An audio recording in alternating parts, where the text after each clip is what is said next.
Hello दोस्तों, मैं Shiva sir आप सभी प्रिय विद्यार्थियों का अपने YouTube चैनल कुछ क्लासेस में स्वागत करता हूं। जैसा कि हम लोग आगामी परीक्षा रेलवे की आगामी परीक्षाओं के लिए कुछ महत्वपूर्ण सेट को लेकर आए हुए हैं, ठीक है। तो चलिए समय को ना व्यतीत करते हुए हम लोग क्वेश्चन को फटाफट करते हैं। देखते हैं आज का पहला प्रश्न कैसा है, ठीक है। देखते हैं पहला प्रश्न आज का, ठीक है। तो देखिए आज का पहला प्रश्न, ठीक है। कह रहा चंद्रमा पर जी का मान पृथ्वी पर जी के मान का 1/6 है। यदि कोई व्यक्ति पृथ्वी पर 1.5 मीटर ऊंचा उछलता है तो चंद्रमा वह कितनी ऊंचाई पर उछल सकता है। तो चंद्रमा पर वह कितनी ऊंचाई तक उछल सकता है, यह प्रश्न का इससे मांगा जा रहा है उत्तर, ठीक है। तो देखिए इस क्वेश्चन का जो आंसर होगा क्या होगा, 1.5 इंटू 6 इक्वल टू क्या होगा 9 मीटर, इतना होगा आंसर, ठीक है। तो ये इस प्रश्न का जो उत्तर है वो क्या होगा 9 मीटर, ठीक है। इस प्रश्न का उत्तर क्या होगा 9 मीटर, ठीक है। मतलब इस प्रश्न को थोड़ा समझने का प्रयास कीजिए कि अगर कोई मतलब पृथ्वी पे किसी वस्तु का अगर भार 60 केजी है, ठीक है, तो वह चंद्रमा पर कितने केजी का होगा 10 न्यूटन का ही होगा। अगर यहाँ पे पृथ्वी पे 10 न्यूटन 60 न्यूटन का क्या है कोई भार है और वह चंद्रमा पर कितने का होगा 10 न्यूटन का होगा। लेकिन उसी प्रकार से यह क्या होगा 1.6 इंटू मतलब कोई पृथ्वी पे 1.5 मीटर उछलता है तो वह चंद्रमा पे 9 मीटर उछलेगा। बात समझ में आ गया। तो इस प्रश्न का उत्तर ये है। चलते हैं हम लोग अगले प्रश्न के तरफ। अगला प्रश्न देखते हैं क्या है, ठीक है। अगला प्रश्न, ठीक है, कह रहा है कि निम्नलिखित में से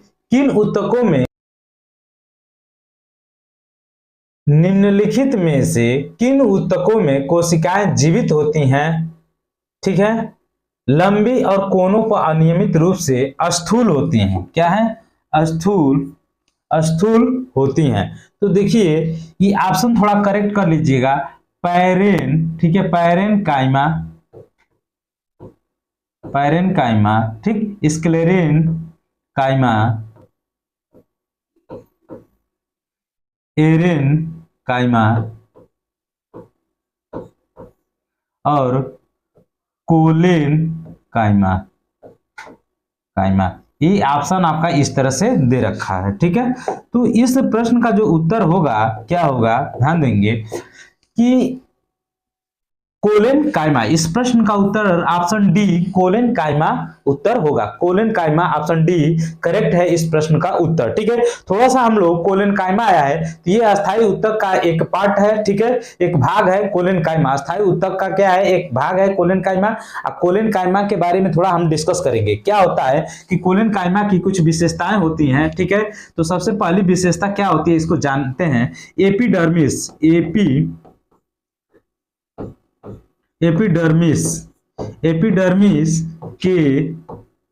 के नीचे पर्णवृत्त में पाए जाते हैं, ठीक है। ये पहला इसकी विशेषता है। दूसरा विशेषता क्या है कि ये जो होती हैं कोलेन काइमा कोशिकाएं,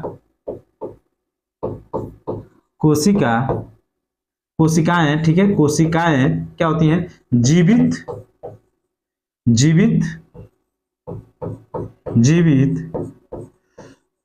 लंबे और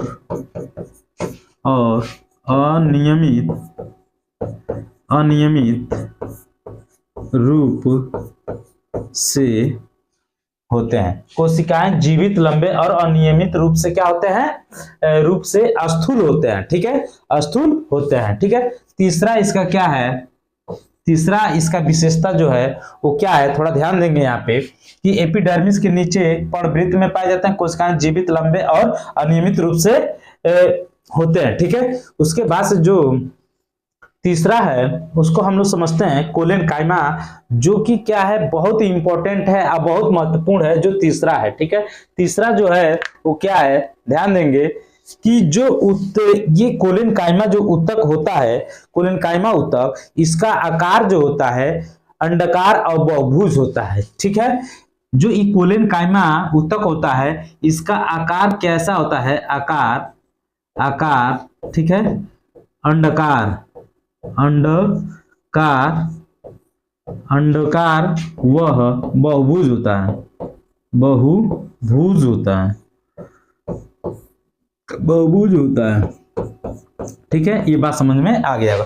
चलते हैं हम लोग अगले प्रश्न की तरफ। अगला प्रश्न देखते हैं कि क्या है, ठीक है। अगला प्रश्न, निम्न में से कौन से भौतिक वेदों ने उत्प्लावक बल के अस्तित्व की व्याख्या की, ठीक है। तो किसने उत्प्लावक बल के बारे में बताया?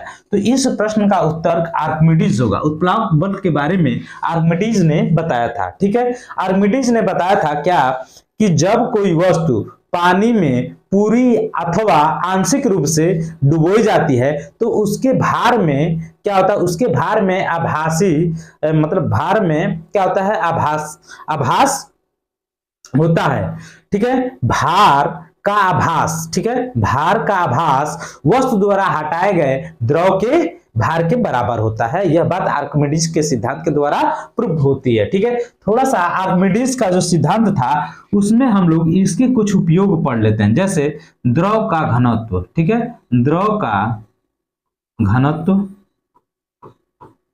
नापने में, ठीक है, द्रव का घनत्व नापने में वस्तु का घनत्व,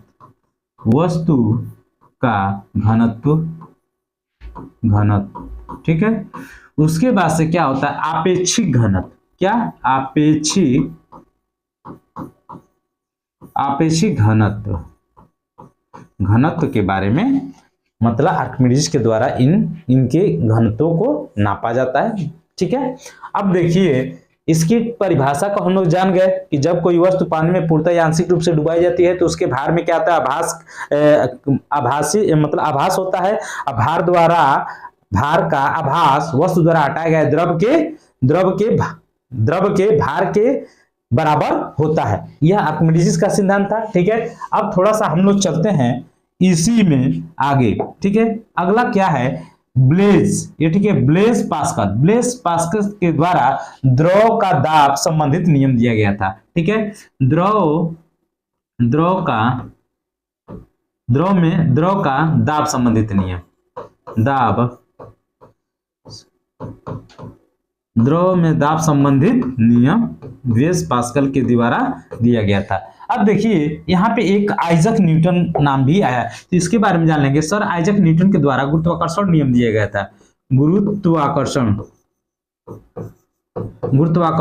नियम दिया गया था, नियम और गणना शाखा का भी खोज, गणना शाखा का खोज भी किया गया था। किसके द्वारा, सर आइजक न्यूटन के द्वारा, ठीक है। तो इस प्रश्न में इतना, चलते हैं अगले प्रश्न की तरफ। अगला प्रश्न देखते हैं क्या है। ये देखिए कितना बेहतरीन सा क्वेश्चन है। कह रहा है कि निम्न में से कौन सी एक सतही घटना है। तो देखिए यहाँ पे ध्यान देंगे थोड़ा सा, कौन सी एक सतही घटना है, तो वाष्पीकरण, थोड़ा इसको सही कर लीजिएगा, क्या है, वाष्पीकरण। ये जो वाष्पीकरण है इसको सही कर लीजिएगा, ऑप्शन सी इसका करेक्ट है, वाष्पीकरण, ठीक है। वाष्पीकरण के द्वारा सतही घटना संभव है, ठीक है, वाष्पीकरण के द्वारा सतही घटना संभव है, ठीक है। चलते हैं हम लोग अगले प्रश्न की तरफ। अगला प्रश्न देखते हैं कि क्या है। अब देखिए ये कई शिफ्टों में ये पेपर पूछा था, अपच का इलाज करने के लिए निम्नलिखित में से किस प्रकार की दवा का उपयोग किया जाता है। तो अपच का इलाज मतलब जब खाना वाना नहीं पचता है उसके लिए किस दवा का हम लोग प्रयोग करते हैं, तो एंटासिड पर दवा का प्रयोग करते हैं, ऑप्शन डी करेक्ट है। अपच का इलाज एंटासिड के द्वारा किया जाता है, ठीक है। अब हम लोग थोड़ा सा चलते हैं अगले प्रश्न की तरफ, ठीक है। अब देखते हैं यहाँ पे क्या, कि सोडियम कार्बोनेट की हाइड्रोक्लोरिक अम्ल से अभिक्रिया में उत्पन्न गैस कौन सी होगी। तो कार्बन डाइऑक्साइड वो गैस है जो इनके परस्पर क्रिया से उत्पन्न होती है। कार्बन डाइऑक्साइड, सोडियम कार्बोनेट की हाइड्रोक्लोरिक अम्ल से अभिक्रिया में उत्पन्न गैस कौन है, कार्बन डाइऑक्साइड गैस है, ठीक है। अब चलते हैं हम लोग थोड़ा सा अगले प्रश्न के तरफ। अगला प्रश्न देखते हैं क्या है। यहाँ पे देखते हैं, ये बहुत बेहतरीन सा क्वेश्चन है। कह रहा है बेंजीन में सिग्मा और पाई, ये थोड़ा सा कर लीजिएगा, पाई है, क्या है ये, पाई, ठीक है, पाई, पाई आबंध की संख्या कितनी है। तो सबसे पहले इस प्रश्न का उत्तर तो हम लोग जान लेते हैं कि इसमें दिया हुआ है क्या, 12 और 3, तो इसमें 12 सिग्मा और 3 पाई की संख्या पाई जाती है बेंजीन में 12। तो देखिए अब थोड़ा सा यहाँ पे हम डिस्कस करेंगे कि बेंजीन, अब इस प्रश्न का थोड़ा सा बेसिक एनालिसिस जानते हैं कि क्या होगा, मतलब बेसिक कॉन्सेप्ट क्या होता है कि जो बेंजीन होता है, ठीक, बेंजीन का जो सूत्र होता है, ठीक, वो क्या होता है, C6H6, ठीक है, ये सूत्र होता है। तो बेंजीन का जो कुछ स्ट्रक्चर है वो किस प्रकार से बनता है, कुछ इस प्रकार से बनता है, ठीक है, इस प्रकार से बनता है, ठीक है। अब ये जो पोर्शन है यहाँ पे हर जगह क्या है, कार्बन है, क्या है, यहाँ पे हर एक पॉइंट पे क्या है, कार्बन है, ठीक है, यहाँ पे भी कार्बन है, यहाँ पे भी कार्बन, यहाँ पे कार्बन, यहाँ पे कार्बन, ठीक है, तो ये सभी कार्बन है। अब देखिए यहाँ पे एक को छोड़ के एक जगह हम लोग क्या करते हैं, डबल बॉन्ड बना लेते हैं, ठीक है। अब देखिए जो भी पॉइंट है ये यहाँ से क्या है, कनेक्टेड है, ठीक है, ये सब जगह क्या है, एक एक सिंगल बॉन्ड है, ठीक है, बात समझ में आ गया। तो इन सभी 6 जगहों पे हाइड्रोजन को रखा जाएगा, ठीक है। अब थोड़ा सा यहाँ पे समझते हैं क्या बेसिक बातें हैं। जैसे देखिए जब एक सिंगल बॉन्ड हो, एकल बंध हो, तो वहां पे एक सिग्मा काउंट होगा, क्या होगा, एक सिग्मा काउंट होगा। लेकिन जहां पे डबल बॉन्ड होगा, ठीक है, डबल बॉन्ड, वहां पे एक सिग्मा, ठीक है, और एक पाई बंद, ठीक है, एक सिग्मा और एक पाई बंद काउंट होगा। लेकिन जहां ट्रिपल बॉन्ड होगा, ठीक है, ट्रिपल बॉन्ड जहां होगा, ठीक है, ट्रिपल बॉन्ड, वहां पे हम लोग एक सिग्मा, ठीक है, और 2 पाई बंद काउंट करेंगे, ठीक है, बात समझ में आया। ये देखिए जब सिंगल बॉन्ड होगा तो एक सिग्मा, जब डबल बॉन्ड होगा तो एक सिग्मा एक पाई, जब ट्रिपल बॉन्ड होगा तो एक सिग्मा और 2 पाई काउंट करेंगे। तो देखिए यहाँ पे क्या है कि यहाँ पे एक सिग्मा, यहाँ पे एक सिग्मा, यहाँ पे एक सिग्मा, यहाँ पे एक सिग्मा, ठीक है, यहाँ पे एक सिग्मा, यहाँ पे भी एक सिग्मा, ठीक है। अब देखिए यहाँ पे सिग्मा, यहाँ पे सिग्मा, ठीक है, यहाँ पे सिग्मा। अब देखिए अब यहाँ पे भी एक सिग्मा होगा, यहाँ पे भी एक सिग्मा होगा, ठीक है। पहले इसको काउंट कर लेते हैं, देखते हैं कितना है, उसके बाद से हम लोग आगे बढ़ते हैं, ठीक है। देखिए यहाँ पे क्या है, 1 2, ठीक है, यहाँ से काउंट करना चाहते हैं, 1 2 3 4 5 6, ठीक, ये देखिए 7 8 9, ठीक है, 9 हो गया ना, 9। अब देखिए यहाँ पे क्या है, इन दोनों के लिए हम लोग डबल डबल काउंट कर लिए, ठीक है। अब जैसे ये जो 6 है तो इनको भी हम लोग काउंट कर लेते हैं, ठीक है। तो यहाँ पे ध्यान दीजिएगा कि क्या करना है, यहाँ पे सिग्मा सिग्मा, ये 6 सिग्मा बाहर बाहर, 6 सिग्मा अंदर अंदर, तो क्या हो जाएगा हमारे पास टोटल 12 सिग्मा, ठीक है। अब 3 पाई बंद होगा, ये क्या होगा हमारा पाई बंद, ठीक है, ये क्या होगा हमारा पाई बंद, ये पाई बंद, ठीक है।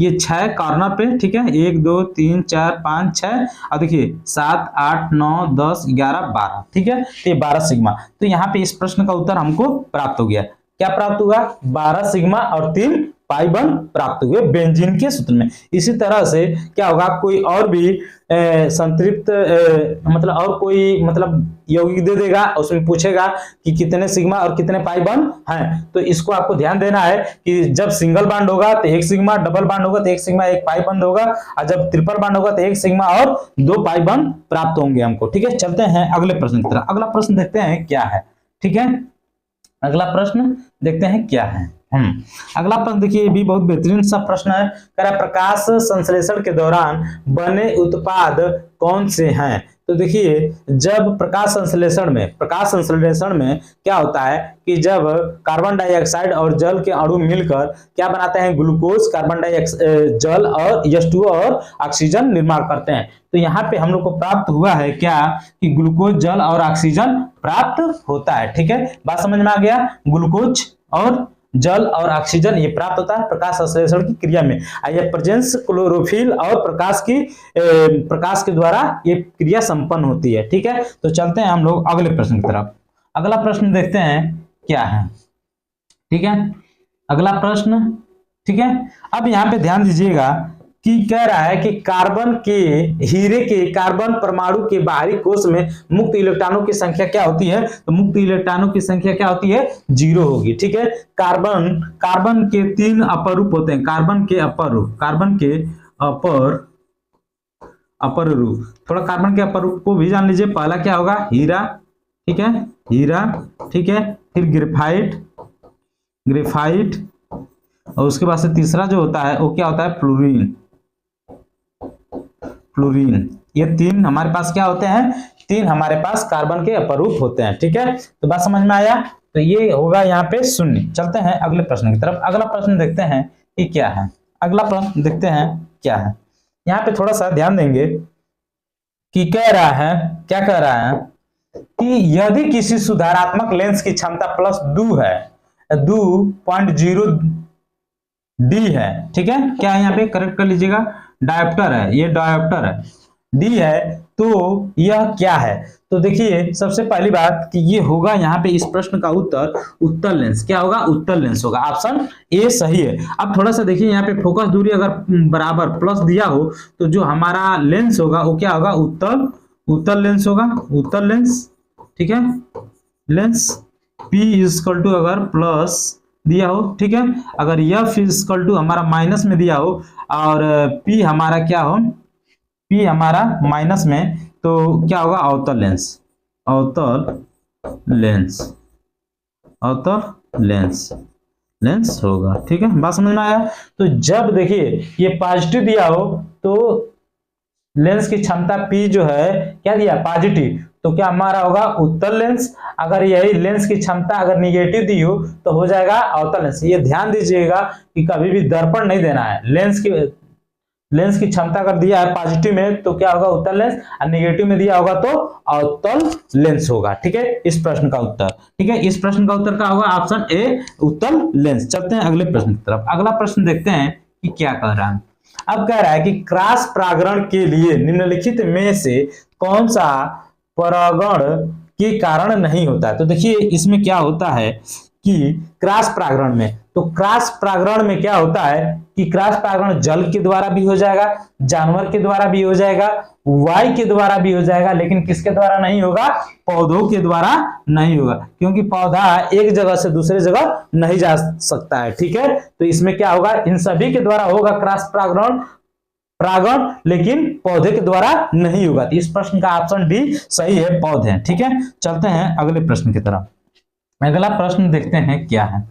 ये देखिए कह रहा है कि निम्नलिखित में से कौन सा डोब्राइनर त्रिक का तीसरा सदस्य है जिसमें लिथियम सोडियम भी शामिल होते हैं। तो देखिए थोड़ा सा हम लोग इस ऑप्शन को देख लेते हैं, इस ऑप्शन का आंसर क्या है। ठीक है, तो ऑप्शन ए पोटेशियम इस प्रश्न का उत्तर है। थोड़ा सा डोब्राइनर जो शब्द आ गया है तो इसके बारे में हम लोग समझ लेते हैं। जो डोब्राइनर थे 1829 में, ठीक है, इन्होंने एक सिद्धांत दिया, क्या, ट्रायड्स रूल बनाया। ठीक है, ट्रायड्स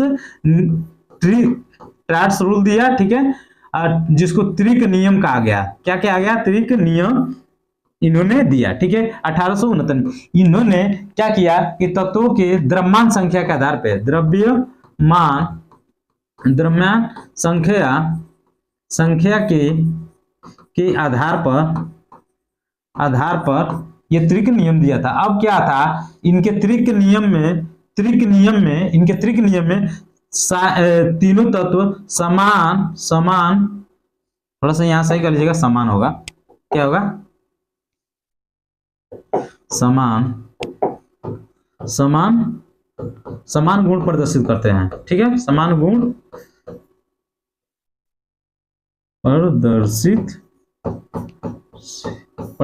करते हैं। ठीक है, करते हैं। ठीक है, ये बात, समान गुण, इनके त्रिक के जो तत्व थे ये समान गुण प्रदर्शित करते थे। ठीक है, 1869 में ट्रायड रूल्स दिया।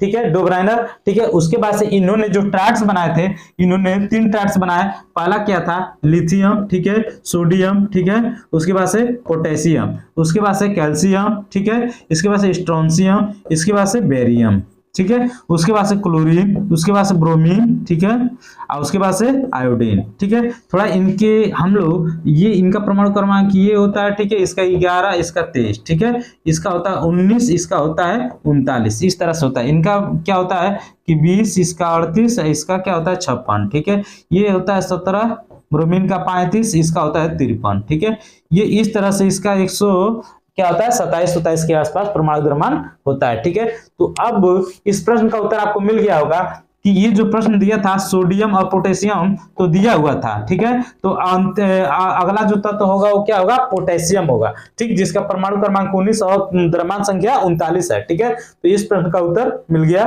पोटेशियम, ठीक है। अब हम लोग थोड़ा सा इनका प्रतीक भी देख लेते हैं। जैसे हाइड्रोजन का क्या हो जाएगा H, अब बेरियम का क्या होगा Ba, ठीक है, और बोरान का क्या हो जाएगा B, और पोटेशियम का क्या हो जाएगा K, ठीक है। इसका परमाणु क्रमांक 19 हो जाएगा, इसका 5 हो जाएगा, इसका 56 हो जाएगा, इसका 1 हो जाएगा। चलते हैं हम लोग अगले प्रश्न की तरफ। अगला प्रश्न देखते हैं क्या है, ठीक है। ये देखिए, ये ऑप्शन इसका गायब है, लेकिन ऑप्शन तो इसका गायब है, लेकिन इसका उत्तर आपको जानना पड़ेगा क्या होगा, ठीक है। इसका उत्तर तो जानना पड़ेगा, ठीक है। तो हम लोग पहले इस प्रश्न का जो उत्तर है, विद्युत रोधियों की प्रतिरोधकता कितनी होती है। तो देखिए, विद्युत रोधियों की प्रतिरोधकता क्या होती है, 10 to the power 12 ohm metre से लेके, ठीक है, 10 to the power 17 ohm metre तक क्या होगा, इस प्रश्न का उत्तर होगा, जो कि ऑप्शन नंबर 1 में दिया हुआ है, ठीक है। ओम मीटर से, ठीक है, 10 टू पावर 17, ठीक है, ओम, ठीक है, मीटर होता है, जो कि ऑप्शन ए में दिया हुआ है। बाकी ऑप्शन इसी तरह से आगे पीछे दिया हुआ था, ठीक है। तो इसको हम लोग क्या करेंगे, सही कर लेंगे, ठीक है। चलते हैं हम लोग अगले प्रश्न की तरफ, ठीक है। अगला प्रश्न आज का यही अगला और अंतिम प्रश्न था, ठीक है। तो मिलते हैं अगले सेट में, ठीक है। Thank you.